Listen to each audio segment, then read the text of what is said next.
বিসমিল্লাহির রহমানির রহিম। In the name of Allah, the Beneficent. প্রথমে যে আলোচনাটা আমি আপনাদের সাথে করতে চাচ্ছিলাম তা হলো, রোজা হচ্ছে এমন একটা জিনিস যা পূর্ববর্তী জাতিরও ছিল, আমাদেরও আছে। কিন্তু প্রশ্ন হলো, কেন আমরাও রোজা রাখি? যেন তাকওয়া অর্জন করতে পারি। তাকওয়াকে বেশিরভাগ সময়ই অনুবাদ করা হয় আল্লাহ ভীতি হিসাবে। তাকওয়া শব্দটি এসেছে উকওয়া থেকে, যার অর্থ হলো সুরক্ষা। সেটা কি? তাকওয়া অনেকটা ইত্তিকার সাথে সমতুল্য, যার মানে সুরক্ষা চাওয়া, যাতে নিজেকে সুরক্ষিত করা যায়। এই কারণেই কিয়ামতের দিন, শেষ বিচারের দিনে সবাই নিজেকে সুরক্ষিত করতে চাইবে। আল্লাহ বলছেন, ফাকাইফা তাত্তাকুনা ইন কাফারতুম ইয়াউমা ইয়াজআলুল উইলদানা শিবা। অতএব তোমরা কি রূপে আত্মরক্ষা করবে যদি তোমরা সেই দিনকে অস্বীকার করো, যেদিন বালককে করে দিবে বৃদ্ধ। তাই আল্লাহ তাত্তাকুন শব্দটি ব্যবহার করেছেন, যাতে আমরা নিজেকে সুরক্ষিত করতে পারি সেটা বোঝাতে। এটা হচ্ছে তাকওয়ার আসল অর্থ। আল্লাহ বলছেন, আল্লাহ তোমাদেরকে রোজার বিধান দিচ্ছেন যাতে তোমরা নিজেকে বাঁচাতে পারো। মানে কি এটার? চলুন বোঝার চেষ্টা করি এটার মানে কি। আমাদের মানুষদের নির্দিষ্ট কিছু প্রশিক্ষণ আছে। আপনি যদি কোনো কিছুতে ভালো করতে চান, তাহলে আপনাকে সেই প্রশিক্ষণের মাঝে দিয়ে যেতে হবে। বিশেষত শারীরিক প্রশিক্ষণ। যেমন ধরুন, কেউ সৈনিক হতে চান বা তারা পুলিশ অফিসার হতে চায়, তখন তাদের কিছু প্রশিক্ষণের মধ্য দিয়ে যেতে হয়, আর তাদের শরীরের সাথে তা অভ্যস্ত হতে শুরু করে। যেমন প্রথম দিকে খুব কঠিন থাকে ব্যাপারটা, আস্তে আস্তে সেটা তাদের জন্য সহজ হয়ে যায়। এই যে প্রশিক্ষণের ধারণাটি, যেটা আপনাকে শেখায় কিভাবে কঠিন পরিস্থিতিতে টিকে থাকতে হবে। ও আরেকটি কথা, এই প্রশিক্ষণকালীন সময়ের অনুশীলনগুলো তুলনামূলক সোজা। যেমন ধরুন, যখন কোনো অগ্নি নির্বাপন কর্মীকে প্রশিক্ষণ দেওয়া হয়, তারা আগুন ধরায় ঠিকই, কিভাবে নেভাতে হবে সেটা শেখানোর জন্য, কিন্তু সেই আগুনটা থাকে নিয়ন্ত্রিত। আসল পরিস্থিতিতে যেরূপ আগুন লাগে, এটা সেরূপ নয়, এটা নিয়ন্ত্রিত। তাই ব্যাপারটা অনেকটা সহজ। তারা হয়তো আপনাকে বিল্ডিংয়ের উপর থেকে লাফ দিয়ে পড়তে বলবে, কিন্তু সেটা অনেকটা সহজ, এটা বাস্তবের মতো নয়। একই ঘটনা রোজার ক্ষেত্রেও ঘটে। রোজা রাখা অবস্থায় আপনি প্রতিনিয়ত কিছু অনুভব করেন, তাই না? বিশেষত কাতারে কিংবা এরকম মরু অঞ্চলে আপনি প্রতিনিয়ত তৃষ্ণা অনুভব করেন, আপনি প্রতিনিয়ত ক্ষুধা অনুভব করেন। এমন একটি মিনিট যায় না যখন আপনি এরকম অনুভব করেন না। আপনার গলা আপনার সাথে যুদ্ধ শুরু করে, আপনার কণ্ঠনালী যেন চিৎকার করে আপনার কাছে পানি পানি পানি বলে। আপনি পছন্দ করেন বা না করেন, আপনার গলা আপনার কাছে মিনতি শুরু করে, আর আপনি আপনার গলাকে ধমক দিয়ে বলেন, হেই চুপ করো, এখনো মাগরিবের সময় হয়নি। আপনার পেট আপনার সাথে কথা বলতে শুরু করে, অনেক সময় বেশ জোরেই কথা বলে, এই কি হচ্ছে উপরে, খাদ্যের যোগান বন্ধ কেন? অনেক সময় অনেক জোরেই কথা বলে, আর আপনি বলেন, হেই এখনো ফজর, আর তুমি এখনই চিৎকার শুরু করে দিলে। আপনি নিজেই নিজের সাথে কথা বলতে থাকেন। কিন্তু আসলে জানেন কি হচ্ছে? আপনি যখন রোজা রাখেন, আপনার ভিতরে একটি শরীরবৃত্তীয় যুদ্ধ হয়। আপনার গলা আপনার বিরুদ্ধে থাকে, আপনার পেট আপনার বিরুদ্ধে থাকে, আপনার শরীর দুর্বল হয়ে যায় এবং আপনার কাছে মিনতি করে, দয়া করে আল্লাহর অবাধ্য হও। আর আপনি সারাদিন রোজা করেন আপনার শরীরের বিরুদ্ধে যুদ্ধ করে, আর বলেন, না না, আমার অন্তর আল্লাহর কাছে সমর্পণ করেছি, তাই আমার পুরো শরীর যদি কিছু চায়ও, আমি তাকে সেটা দিব না। আপনি আপনার অন্তরকে, আপনার শরীরকে নিয়ন্ত্রণ করার প্রশিক্ষণ দেন। যখন আপনি রোজা রাখেন, আপনি এটাই করেন। আমিও এটাই করি যখন রোজা রাখি। কেন এটা গুরুত্বপূর্ণ? এটার মূল উদ্দেশ্য কি? কারণ যখন রোজা শেষ হয়ে যাবে, আপনার অন্তর তখন আপনার শরীরকে নিয়ন্ত্রণ করার জন্য তৈরি হবার কথা। তাই আপনি যেটা ইচ্ছে সেটা খাবেন না, যেখানে ইচ্ছে সেখানে যাবেন না, যেদিকে ইচ্ছে সেদিকে তাকাবেন না। কারণ এই সব আকাঙ্ক্ষাগুলো কার? আপনার শরীরের। কিন্তু আপনি যখন রোজা করেন, তখন কে অনেক শক্ত হয়? আপনার অন্তর শক্ত হয় আর আপনার শরীর দুর্বল হয়। ইন্না যালিকা মিন তাকওয়াল কুলুব। অন্তর হচ্ছে তাকওয়ার বাসস্থান। আপনি যখন আপনার শরীরকে দুর্বল করছেন, তখন আপনি আপনার অন্তরকে শক্ত করছেন।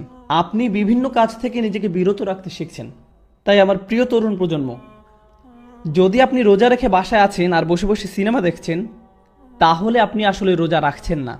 আপনি রোজা রাখছেন না, কারণ আপনার অন্তর এখন আপনার ভুল আকাঙ্ক্ষাগুলোর কাছে হার স্বীকার করছে। রোজা রাখার এই অনুশীলনটার উদ্দেশ্যই হলো যে আপনি প্রতিনিয়ত মনে করবেন যে যেভাবে আমি আমার ক্ষুধা তৃষ্ণার বিরুদ্ধে যুদ্ধ করেছি, আমাকে আমার চোখের আকাঙ্ক্ষার বিরুদ্ধে লড়তে হবে, আমাকে আমার মুখের বিরুদ্ধেও লড়তে হবে, আমাকে আমার জিহ্বার বিরুদ্ধে লড়তে হবে, আমাকে আমার আকাঙ্ক্ষার বিরুদ্ধে লড়তে হবে, আমাকে আমার হরমোনের বিরুদ্ধেও লড়তে হবে। আমাকে এখন আমার সব কিছুর বিরুদ্ধেই লড়তে হবে। এর মাঝে দৃশ্যমান তা হলো খাওয়া আর পান করা থেকে বিরত থাকা, কিন্তু আর সবকিছুই রোজার মাঝে আছে। লাআল্লাকুম তাত্তাকুন, আশা করা যায় তোমরা আল্লাহ ভীরু হতে পারবে। এই জিনিসটাই যদি আমাদের মনে না থাকে তাহলে বনি ইসরায়েলের সাথে আমাদের আর কোনো পার্থক্য থাকছে না। তারাও রোজা রাখতো, কিন্তু তাদের মাঝে কি ছিল না? তাদের তাকওয়া ছিল না। আপনি যদি এটাই ভুলে যান যে কেন আপনি রোজা রাখছেন, তাহলে আপনি তাই করছেন যা বনি ইসরায়েলরা করত। আল্লাহ আপনাকে বলছেন কুতিবা আলাইকুম আসিয়াম, আলাইকুম মুকদ্দাম, বলা হয় জার মাজরুর মুকদ্দাম, বিশেষত তোমাদের উপর, এখন তোমাদের পালা। আমি তোমাদের তাই দিচ্ছি যা আগের প্রজন্মের ওদেরকেও দিয়েছিলাম। তারা এর থেকে কোনো উপকার পায়নি, তারা তাকওয়া অর্জন করতে ব্যর্থ হয়েছে। আল্লাহ এটাই বলছেন। যখন আমাদের উপর রোজা ফরজ করেছেন এটাই বলছেন। মানুষ যখন রোজার কথা চিন্তা করেন তখন কোন জিনিসটা প্রথম তাদের মাথায় আসে? ইফতারের কথা। তারা ইফতারের কথা চিন্তা করে। রোজা হচ্ছে বাস্তব জীবন মোকাবেলা করার জন্য আপনার প্রশিক্ষণ। যখন প্রশিক্ষণ চলে সেটা অনেক সহজ থাকে, যেমন নিয়ন্ত্রিত আগুন, নিয়ন্ত্রিত পরিস্থিতি। আল্লাহ কি করছেন? আল্লাহ কি রমজানের রোজাকে সহজ করেননি? কারণ উনি শয়তানকে বন্দী করে রাখেন, আমাদের থেকে দূরে সরিয়ে রাখেন না? উনি আমাদের কাজ সহজ করে দেন যাতে আপনার অন্তর নিজেকে নিয়ন্ত্রণ করার একটা সুযোগ পায়। যেই মাত্র রমজান শেষ হয়, ঈদ মুবারক, বলুন তো কি হবে? শয়তান মুক্ত। আর আসল যুদ্ধ শুরু হয় তখন। এতদিন ধরে যে প্রশিক্ষণ নিলেন সেটা এখন কাজে দিবে। কিন্তু যদি আপনি নিজেকে ঠিকমতো প্রশিক্ষিত না করেন, দেখো এখন শুধু তরুণ প্রজন্মকে সাহায্য করার জন্য বলছি, কেউ যখন আর্মিতে যোগ দিতে চায় তাকে শারীরিক প্রশিক্ষণের মধ্য দিয়ে যেতে হয়। তারা তাকে কোনো দেয়ালের উপর দিয়ে লাফ দিতে বলে অথবা দেয়াল বেয়ে উঠে অন্যদিকে যেতে বলে। এখন ধরুন দুইজন লোক মিলিটারিতে যোগ দেবার পর প্রশিক্ষণ নিচ্ছে, একজন দেয়ালের উপর দিয়ে লাফিয়ে গেল আর একজন পাশ দিয়ে হেঁটে ওই পাশে গেল। ধরা যাক এই কাজ তাদেরকে 10 বার করতে হবে। একজন 10 বার লাফিয়ে গেল, অন্যজন 10 বারই অন্য পাশ দিয়ে ঘুরে গেল। এখন তারা যখন আসল রণক্ষেত্রে যাবে এবং তাদের একটি দেয়াল ডিঙাতে হবে, কে যেতে পারবে আর কে পারবে না বোঝা গেল? তারা দুজনই বলতে পারে যে আমি তো আমার কাজ শেষ করেছি। সবাই তাই চায় ফিনিশ লাইনে পৌঁছাতে।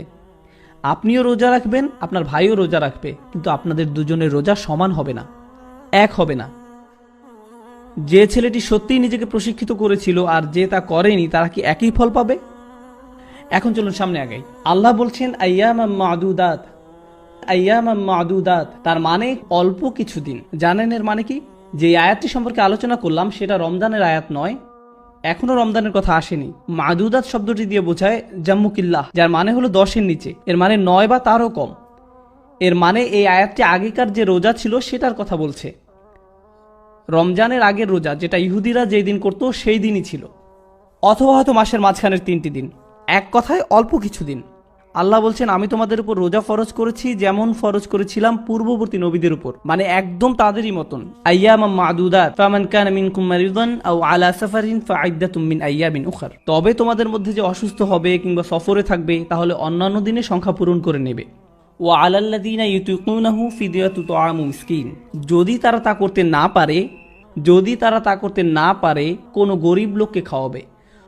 এখন আমি আপনাদেরকে মনে করিয়ে দিতে চাই, মনোযোগ দিয়ে শুনুন। রমজানের বিধান আসার পূর্বে যদি রোজা করতে অসমর্থ হতেন তাহলে 2 উপায়ে সেটা পূরণ করা যেত। আল্লাহ মুসলিমদেরকে কি বলেছেন? যে তোমরা 2টি কাজ করতে পারবে। প্রথমটি হলো, আপনি যদি রোজা রাখতে না পারেন তাহলে আপনি কি করবেন? আপনি ওইটা পূরণ করে নিতে পারবেন। আর দ্বিতীয় যে কাজটি করতে পারেন তা হলো গরিবকে খাওয়ানো। 2টা অপশন, 2 উপায়ে আপনি এটার কাফারা আদায় করতে পারেন। কিন্তু এই 2 উপায়ে কাফারা দেবার বিধান কি রমজানের বিধানের আগে ছিল নাকি পরে? না, এটা রমজান আসার পূর্বে ছিল। এই আয়াত রমজান সম্পর্কিত নয়। এই আয়াত হচ্ছে মুসলিমরা এখনো রমজান সম্পর্কে জানেই না। তারা শুধু জানে রোজা রাখা যায় যেভাবে ইহুদিরা রোজা রাখতো। আপনি যদি ওই কয়দিনে রোজা রাখতে না পারেন তাহলে আপনি সেটা পূরণ করে নিতে পারেন রোজা রেখে অথবা গরিব কাউকে খাইয়ে। আচ্ছা ঠিক আছে, এখন আপনি যদিও গরিব কাউকে খাইয়েও সেটার কাফারা আদায় করতে পারেন, আবার নিজেও রাখতে পারেন। কিন্তু আপনি যদি নিজে রাখেন সেটাই আপনার জন্য ভালো। যদিও আমি 2টা পথই খোলা রেখেছি, কিন্তু তুমি নিজে করতে পারলেই সবচেয়ে ভালো। কিন্তু আপনি যদি গরিব খাইয়েও সেটা পূরণ করেন তাতে কোনো দোষ নেই। মনোযোগ দিয়ে শুনুন। সাহাবাদের সময় ওনারা এটাই পালন করতেন। আর যদি রোজা রাখো তবে তোমাদের জন্য বিশেষ কল্যাণকর, যদি তোমরা তা বুঝতে পারো।